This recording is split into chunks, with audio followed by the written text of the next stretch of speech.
Judging from some of the posts in the Facebook groups I belong to, many Christians seem to be obsessed with homosexuality.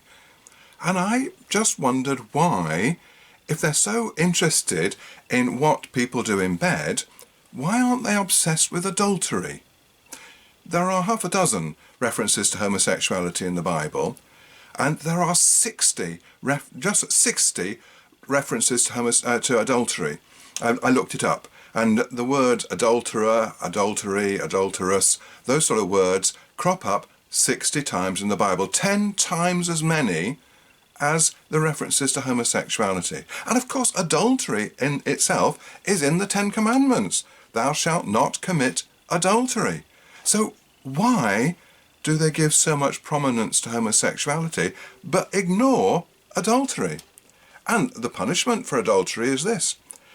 If a man commits adultery with another man's wife, both the adulterer and the adulteress are to be put to death. So the Bible takes adultery very seriously, but it seems that Christians don't. I wonder why. Now, Jesus also is pretty strong about adultery. He refuses to have divorce. And he said to them, whoever divorces his wife and marries another woman commits adultery against her. And if she herself divorces her husband and marries another man, she is committing adultery. And even more, he talks about our thoughts. He wants to police our thoughts. You have heard it said, you shall not commit adultery. But I say to you that everyone who looks at a woman with lust for her has already committed adultery with her in his heart. So the Bible is very strong about adultery, but modern Christians don't seem to be. I wonder why. Well, I don't know the answer to that question, but I've got a couple of guesses.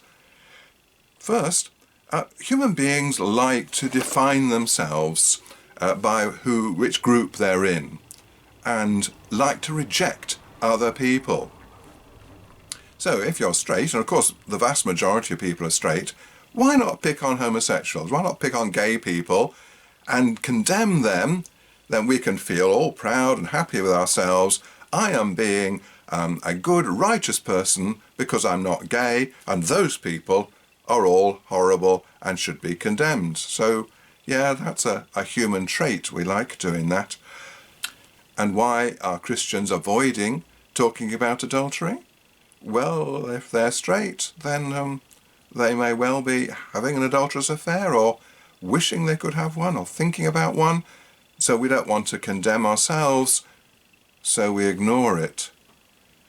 But my plea to Christians is, if you're going to condemn gay people, then do remember to condemn other sexual sins in the same way. And I want to end up with just something I say, or write actually, in these Facebook groups. If somebody is being very nasty towards homosexuals, to gay people, then I write, yet another Christian pretending to worship the God of love, but actually spreading hate and rejection. And I invite you to do the same whenever you find a Christian who is spreading hate and rejection against gay people. Thank you.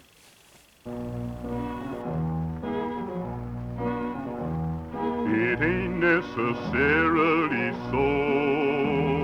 It ain't necessarily so. The things that you're liable to read in the Bible, it ain't necessarily